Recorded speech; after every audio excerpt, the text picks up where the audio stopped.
vários amigos, e é uma satisfação enorme, uma responsabilidade muito grande falar para vocês. E no momento da escolha do tema, fiquei com dúvida quem vou falar, né? Eu adoro essa cidade, sou extremamente envolvido com ela e tento compreendê-la, decifrá-la. Eu vejo Fortaleza como um enigma. E como interpretar essa cidade, a cidade improvável, no lugar improvável, e como ela se faz metrópole, como ela cresce.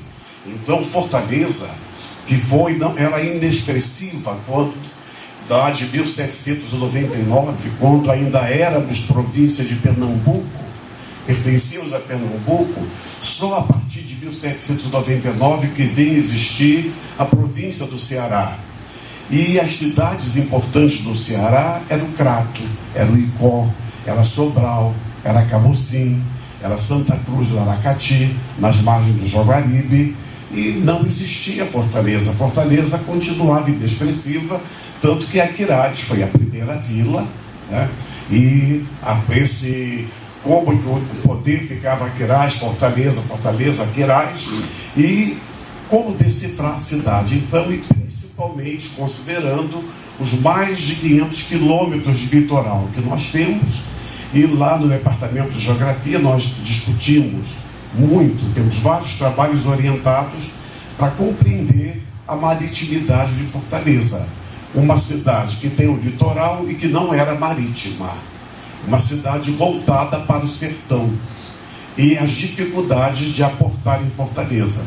Então, o que significava Aracati, que era a terra das charqueadas, o contato todo com o Icó, com a estrada central da Paraíba, que chegava até Campina Grande, e as relações com o Recife, o abastecimento da cidade do Recife, a mais importante, a mais expressiva do Nordeste brasileiro, e, de repente, por que não mais Aracati, por que Fortaleza? O que foi, então, a Guerra de Secessão Americana, a necessidade de se cultivar algodão no Ceará para atender a demanda daquele mercado que abastecia a nascente indústria do Nordeste americano, no entorno de New York até a Pensilvânia, e o que era, então, ia abastecer a indústria de Manchester e de Liverpool, na Inglaterra. E assim, então, o algodão entra em terras cearenses, e a necessidade de trazer esse algodão para o litoral para ser exportado, colocou na pauta o Aracati, o Camocim ou Fortaleza. Para que fosse em Fortaleza, teria sido necessária a construção de um porto.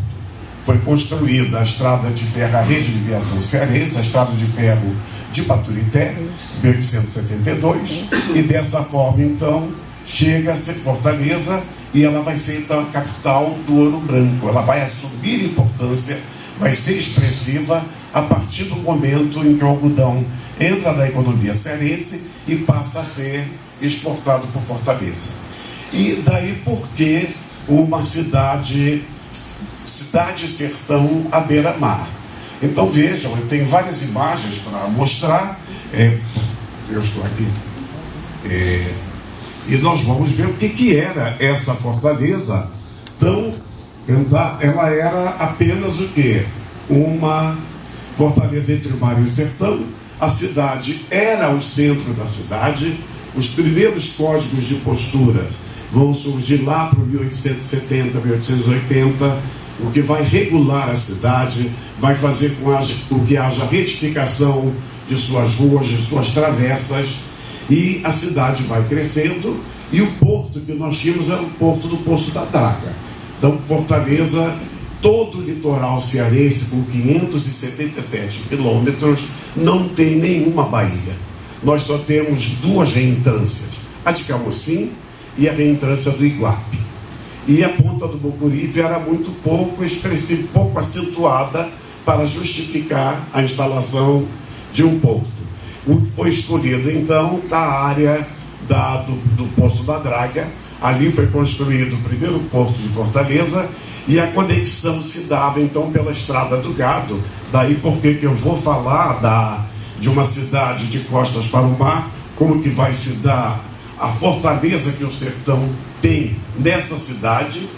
A cidade ultrapassa o centro ela vai crescendo, o que significa Fortaleza no pós-guerra, o que é 1952, criação da UFC, criação do Banco do Nordeste, a instalação depois de 61, a transferência do DENOX, do Rio de Janeiro, para Fortaleza, uma cidade de funcionários públicos, a criação de outras universidades, depois na década de 70, da UES, e a Unifor, 73, ela também cidade universitária, o surgimento de um grupo de classe média que a cidade passa a ter, e como ela vai mudando o seu perfil. Ora, basta ver o que é a nossa cidade de Fortaleza, o que era aquele núcleo central, o que era a Fortaleza Nossa Senhora da Assunção. Há uma discussão enorme em relação à Fortaleza. O historiador Adalto Leitão tem discutido muito. Para ele, a cidade surgiu em 1603, ela está ligada a Matias Beck. Mas a história de Fortaleza oficial só registra 1726, quando ela foi elevada à condição de vila. Então ela fica uma cidade muito mais nova do que as demais que foram consideradas quando da ocupação. Salvador, 1549, São Paulo, 1554, Rio, 1565 e Fortaleza só 1726, como se fosse uma cidade tardia. No entanto, desde 1603, que já havia ocupação na área da Barra do Ceará, e mesmo na área do Mucuripe, e como a cidade foi crescendo, mesmo com duas estradas que faziam o caminho do Meireles e o caminho do Macuripe, que fazia a conexão da área central com a ponta do Mucuripe, mas o que vai crescer com a cidade são os aldeamentos, principalmente da Messejana, o dos Arronches, que é a Parangaba, e o Soure, que é Caucaia. Então, essas conexões com Caucaia, com Parangaba, com Messejana e o Mucuripe, que também era um distrito, e os barcos chegavam mais pelo Mucuripe, mas eram barcos de pequeno porte. Quando a cidade começa a adquirir expressão com exportação de algodão, ela tinha necessidade, e foi uma luta imensa a construção do porto no Poço da Draga. Então foi muito difícil, mas tudo isso vai mostrar uma cidade ligada ao mar, por ser porta, entrada, saída. Eu vou mostrar depois uma foto dali do centro, da Governador Sampaio, centro de cerealista, ali que é a Estrada do Gado, que fazia a conexão do sertão com o mar. E até hoje, o mercado central estava praticamente em frente. Hoje está tudo ocupado pelo artesanato e pela indústria caseira de confecções, onde era o mercado São José, a catedral ao lado da catedral, a José Avelino, está tudo tomado, mas era toda essa área, onde está a Secretaria da Fazenda, toda em função do Poço da Draga. Aí veja então o que é a dinâmica urbana da metrópole, como que ela adentra ao sertão, competindo então com Aracati, competindo com Icó e principalmente com o Crato da Missão dos Miranda, a ocupação que se dá numa área extremamente irrigada, rica pela reserva da água da Chapada do Araripe. O que significa o Crato e essa relação do Crato, e na outra extremidade Sobral, numa conexão também produzindo algodão com a sua própria estrada de ferro de Camocim, que chegava até Sobral e fazia essa conexão. E Fortaleza continuava adentrando, chega a Quixadá, chega a Senador Pompeu, chega do Iguatu, o trem, até que vai chegar em Juazeiro e depois no Crato. Mas Sobral resistia isolada até que em 1923 vai ter a conexão da estrada de ferro não era mais estrada de ferro de Baturité, era a rede de viação cearense, como ela vai se conectar com Sobral e a Fortaleza vai fazer a captura de Sobral.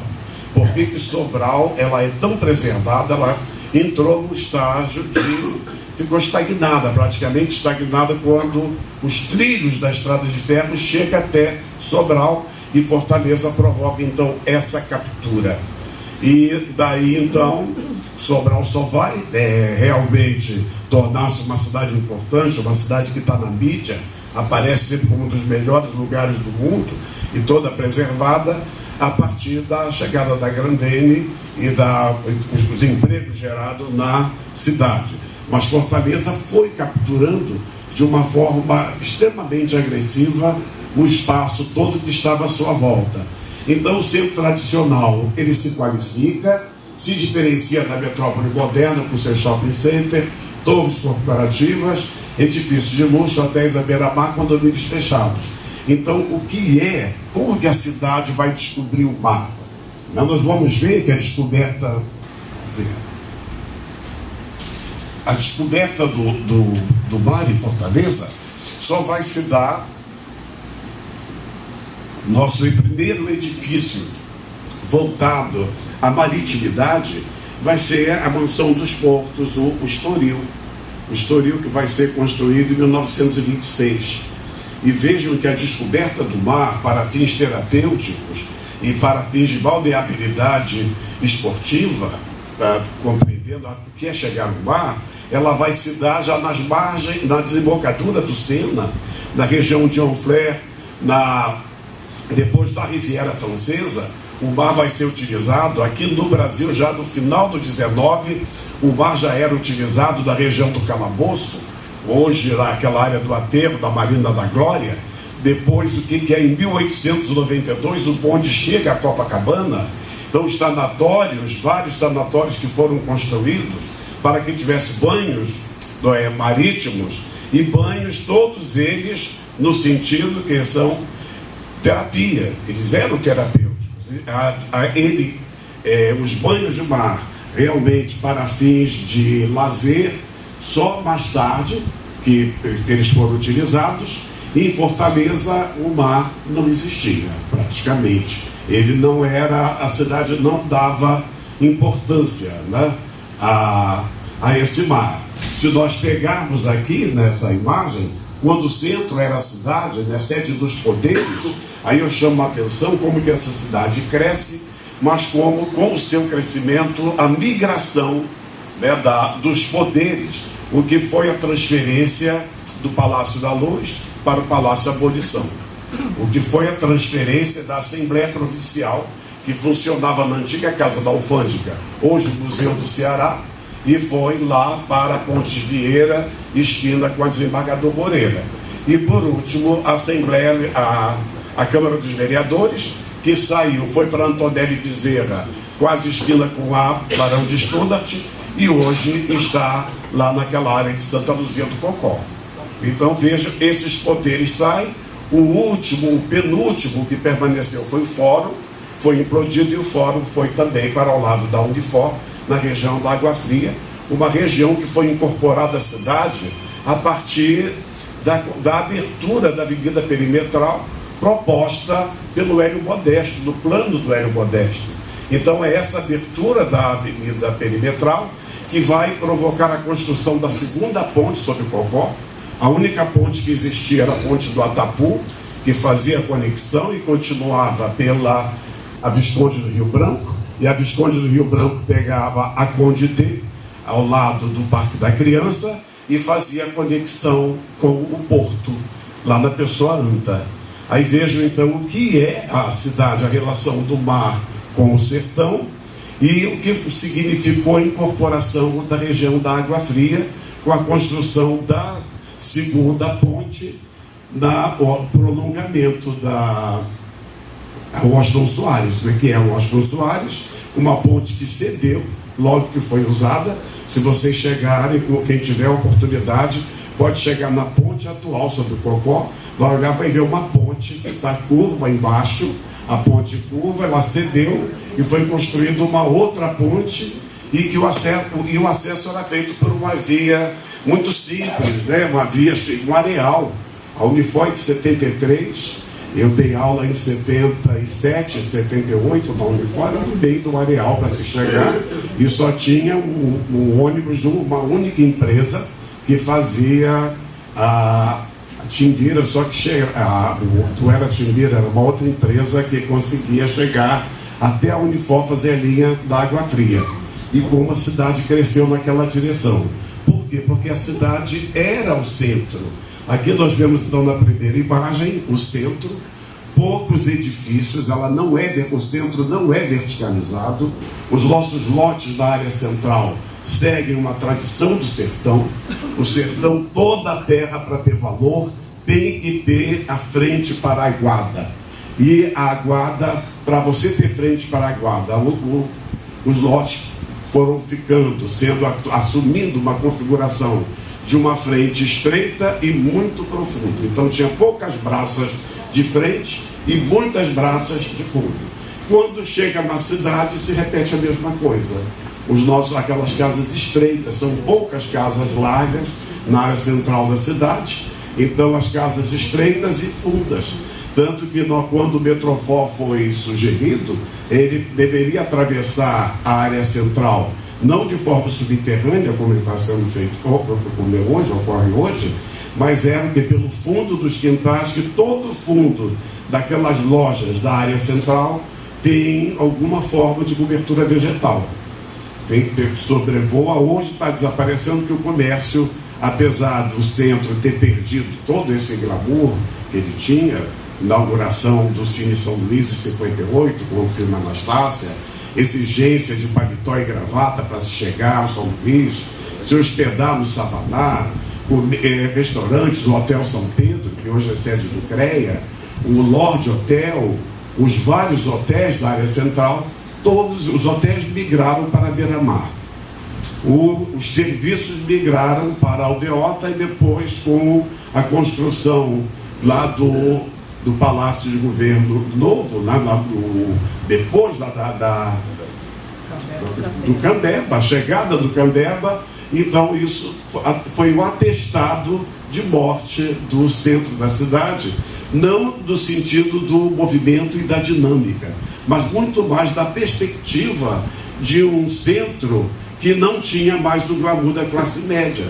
A classe média deixou de frequentar o centro porque a Aldeota, que já tinha sido projetada nos anos 20 do século 20, ela, com lotes com 14 metros de testada, possibilitava a construção de casas confortáveis, casas do centro do terreno, casas luxuosas, muitas casas ocupando quarteirão, ou seja, 10 mil metros quadrados. Ainda tem algumas dessas casas, esquina da Santos Dumont com a Virgem de Távora, nós temos casas desse porte, mas eram muitos, da família Macedo. Ainda tem lá onde era a sede do J. Macedo, onde se realiza o Casa Cor, casas de quarteirão, casas confortáveis da Aldeota, casas que saíam nas revistas especializadas em arquitetura e em decoração. Veja então o que significou a Aldeota e como que a cidade foi incorporando outros espaços. E por que a Aldeota só existe, só passa a ter sentido e significado a partir dos anos 20. Até então, primeiro, era muito difícil transpor o Pajeú. Pode parecer brincadeira falar isso, né? Mas o Pajeú era uma barreira.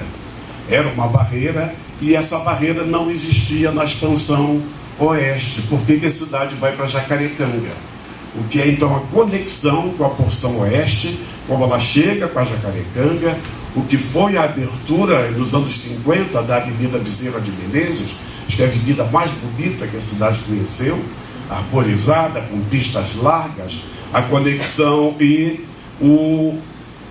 a Jacarecanga até o Riacho Jacarecanga, e a Jacarecanga ela passa a ter decretada a sua decadência, né, ou a sua estagnação, quando foi colocado o SAPS, com a sede, o primeiro foi as oficinas do Urubu. Então, até hoje está lá as oficinas da rede de viação cearense, depois da rede ferroviária federal, naquela área, e as indústrias, como o porto era no Poço da Draga, tudo, a nossa economia era agroexportadora. Já vinha do algodão. Primeiro nós exportávamos o gado em pé, ele perdia peso, era prejuízo para os criadores.